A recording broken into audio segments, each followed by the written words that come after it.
जय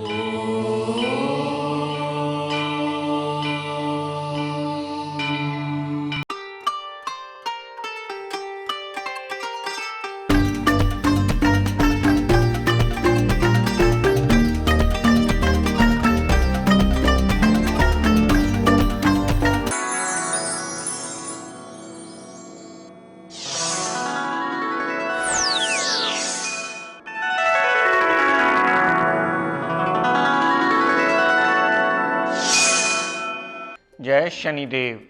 प्रिय दर्शकों, मैं राजेश जोशी आपका ज्योतिष जागृति केवल सत्य कार्यक्रम में आज फिर से स्वागत करता हूं। प्रिय दर्शकों, जैसा कि आप जानते हैं, हमारी चर्चा चल रही है लगन कुंडली के नवमेश को लेकर, आपके भाग्य भाव के स्वामी को लेकर, पिता भाव के स्वामी, विदेश यात्रा भाव के स्वामी, हाई टू हाई रिसर्च भाव के स्वामी, धर्म को मानने वाले भाव के स्वामी, धर्म को मानने वाले भाव के स्वामी के साथ साथ हम ये भी विवेचन करना सीख रहे हैं कि ये अलग अलग भावों में जाने से हमें कैसा कैसा फल देता है।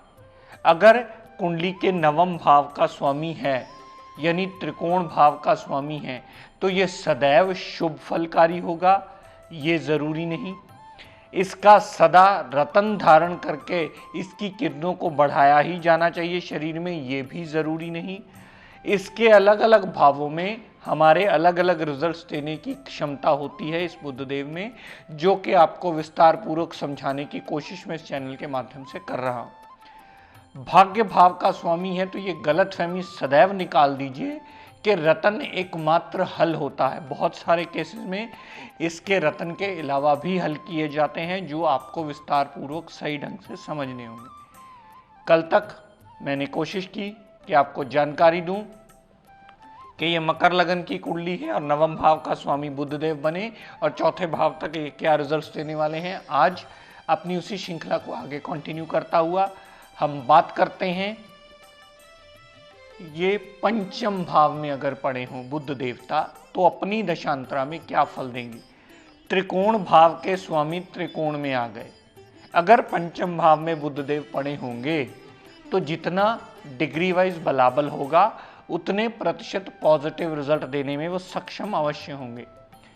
पुत्री का योग बनाएंगे, लव रोमांस में कामयाबी देंगे, अनसर्टेन गेन्स देंगे, जातक की माइंड मेमोरी विल पावर को स्ट्रॉन्ग करके जातक का जीवन यापन अच्छा करने में मददगार जरूर सिद्ध होंगे।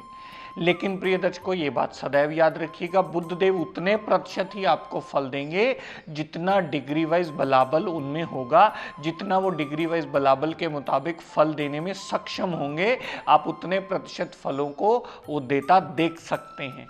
और पंचम भाव में पड़े हुए बुधदेव पंचम भाव के संबंधी सारे ही पॉजिटिव रिजल्ट आपको अपनी दशांतरा में अवश्य देंगे। यहां से बुधदेव ने जितनी दृष्टि 11वें भाव पर डाली, 11वें भाव पर डाली हुई दृष्टि बड़े भाई बहन से पूर्णतः सपोर्ट दिलवाएगी। धन का आगमन जातक का कहीं ना कहीं से होता ही रहेगा। जातक की इच्छा पूर्ति करने में यही बुधदेव सदैव सहायक होंगे।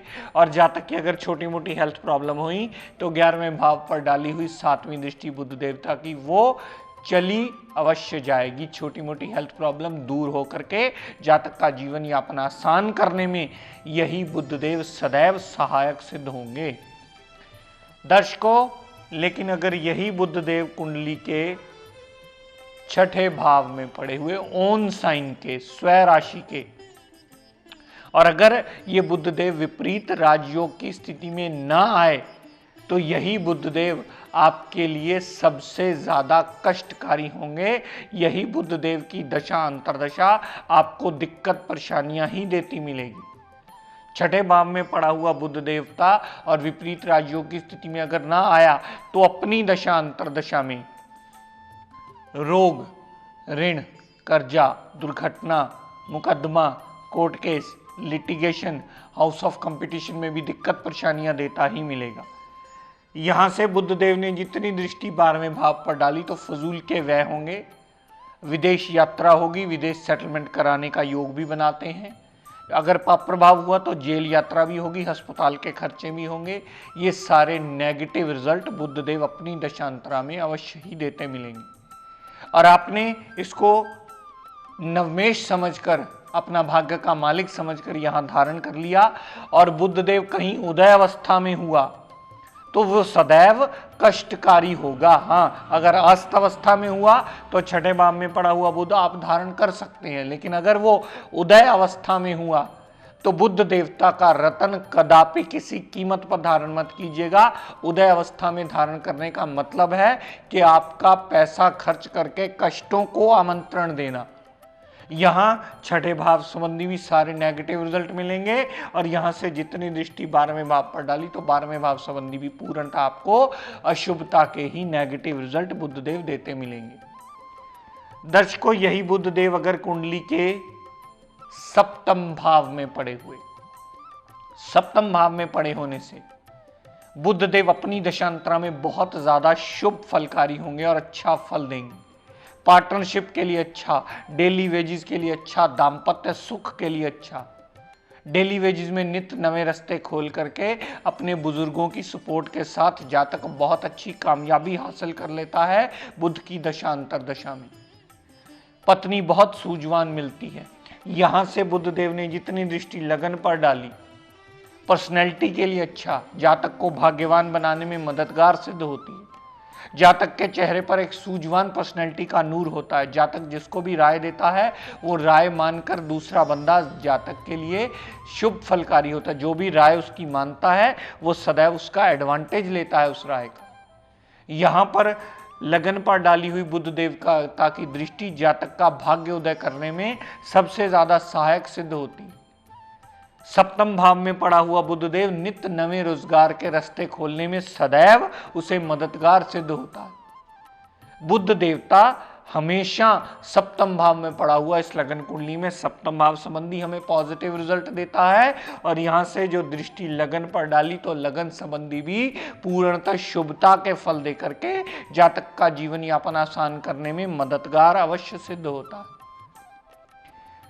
दर्शकों, यही बुद्धदेव अगर कुंडली के 8वें भाव में स्थित हो, सिंह राशि के 8वें भाव में बुद्धदेव स्थित हो, अगर बुद्ध देवता विपरीत राजयोग की स्थिति में आ गए तो वो सदैव शुभ फलकारी होंगे।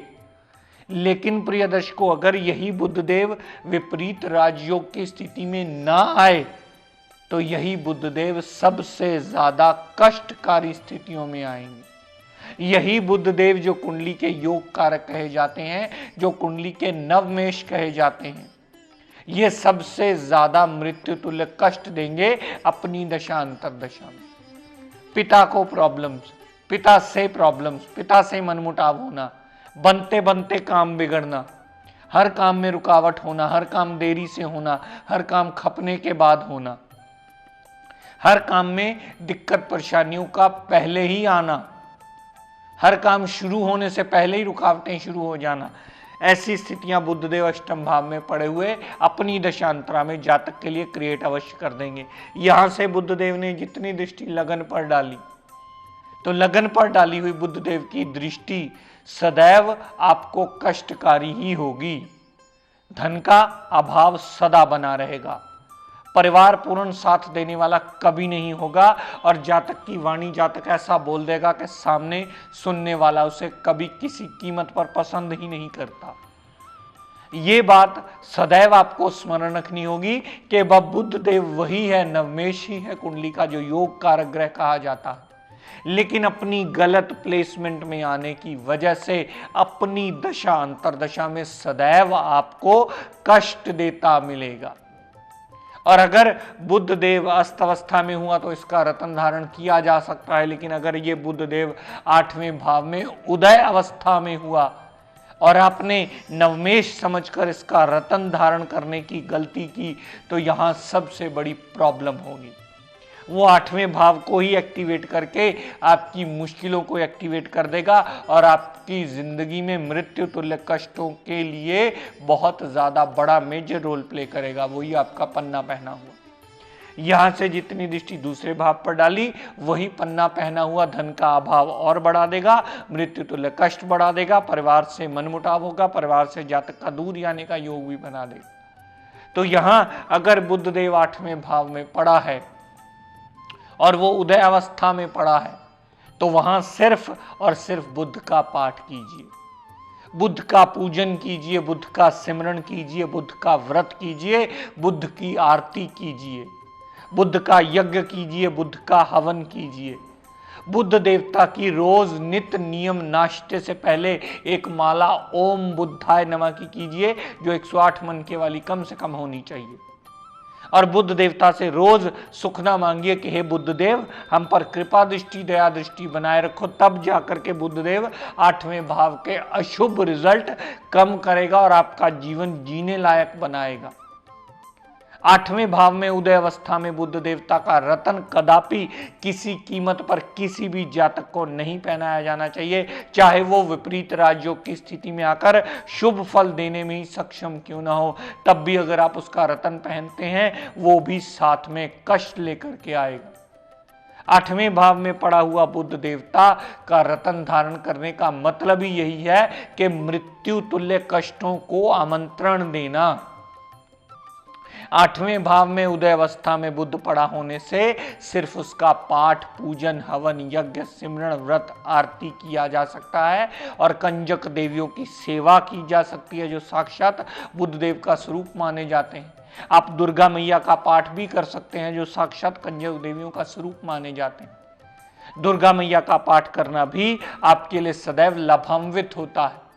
लेकिन 8वें भाव में पड़ा हुआ बुद्ध देवता का रतन धारण करने की गलती कभी मत कीजिएगा अगर बुद्ध उदय अवस्था में हुआ। तो हमें यह समझना होगा प्रिय दर्शकों, ग्रह वही होता है, लेकिन उसकी प्लेसमेंट डिसाइड करके हमें यह बताती है कि ग्रह अपनी दशा अंतरदशा में कैसा फल देने वाला है और हमें कैसा लाइन ऑफ ट्रीटमेंट उसे देना है। क्या उसका रतन पहनकर उसकी किरणों में बढ़ोतरी करनी है? क्या उसका पाठ, पूजन, हवन, यज्ञ, सिमरण करके उसके आगे नमन करके उसका जो पाप प्रभाव आ रहा है उसे शांत करने का रास्ता ढूंढना? अगर पहली दूसरी बार ये बात आपको ना समझ में आए तो अपने आसपास किसी विद्वान की मदद लीजिए और ये जानिए कि आपका बुद्ध आपको कैसा फल देने वाला है अपनी दशा अंतरदशा में। यहां ग्रह का विवेचन करना सबसे मूल रूप नियम से यही बनता है कि सबसे पहले उसकी प्लेसमेंट देखी जाए, कहां प्लेसमेंट में है। दूसरी बात सबसे इंपॉर्टेंट और सबसे मेजर, जितना उसमें डिग्री वाइज बलाबल होगा, जितना उसमें क्षमता होगी, वो उतने प्रतिशत ही रिजल्ट देने वाला होगा। मान लीजिए बुध 8वें भाव में ही पड़ा है लेकिन वो 0 डिग्री का पड़ा है, तो कभी अपनी दशांतरा में कोई भी फल नहीं देगा। हमेशा अपनी दशांतरा में वो तभी फल देगा और उतने प्रतिशत फल देगा जितने प्रतिशत डिग्री वाइज उसमें क्षमता होगी। अगर 8वें भाव में पड़ा है तो सदैव बुरे फल देगा, ये भी जरूरी नहीं, क्योंकि उसकी क्षमता आपने देखी नहीं है। क्षमता देखने के बाद ये निर्णय कीजिएगा कि आपको वो कितना अच्छा या कितना बुरा फल देने में सक्षम हुआ। तो प्रिय दर्शकों, आज का टिप ऑफ द डे देता हूं, नोट कर लीजिए। आप सभी जानते हैं कि आजकल की लाइफ बहुत ज़्यादा भागदौड़ वाली लाइफ मानी जाती है। आजकल लाइफ में बहुत ज़्यादा बदलाव आ चुके हैं, हमारे जीने के ढंग में भी बहुत ज़्यादा बदलाव आ चुके हैं। बहुत ज़्यादा हम लेट सोते हैं, बहुत ज़्यादा लेट उठते हैं, तो बहुत ज़्यादा आम घरों में आजकल सुबह उठते ही बेड टी पीने की आदत मानी जाती है, जो कि शास्त्र सम्मत कभी नहीं है। टी, चाय जो होती है वो साक्षात राहु मानी जाती है। आप उठते ही अगर बेड टी पीते हैं तो राहु को सुबह ही अपने साथ ले लेते हैं, फिर सारा दिन टेंशन में निकलता है। अगर आपको बेड टी पीने की आदत ही है, कम से कम उठ करके आप पे पहले एक सादा गिलास पानी पीजिए, उसके कम से कम 15 या 20 मिनट के बाद चाय पीने की आदत डालिए, ताकि राहु का प्रभाव बॉडी में से कम हो पाए। पहले अगर आप सादा गिलास पानी पी लेते हैं तो वो आपकी बॉडी को शांत करेगा। उसके बाद अगर आप चाय पीते हैं तो उसका राहु देवता का प्रभाव बॉडी में से कम होगा और आपके जीवन यापन की दिक्कतों को दूर करने में ये किया हुआ छोटा सा प्रयोजन या ख्याल आपको बहुत ज्यादा लाभान्वित हो सकता है। सीधे उठते ही बेड टी पीने की आदत आपके लिए सदैव नुकसानदेह होती है। तो प्रिय दर्शकों, आज अपनी वाणी को यहीं विराम देता हुआ, हम सब के लिए मंगल कामना करता हुआ, शनिदेव से ये प्रार्थना करता हूं कि हे शनिदेव, हम सब पर अपनी कृपा दृष्टि दया दृष्टि सदैव बनाए रखें। जय शनिदेव।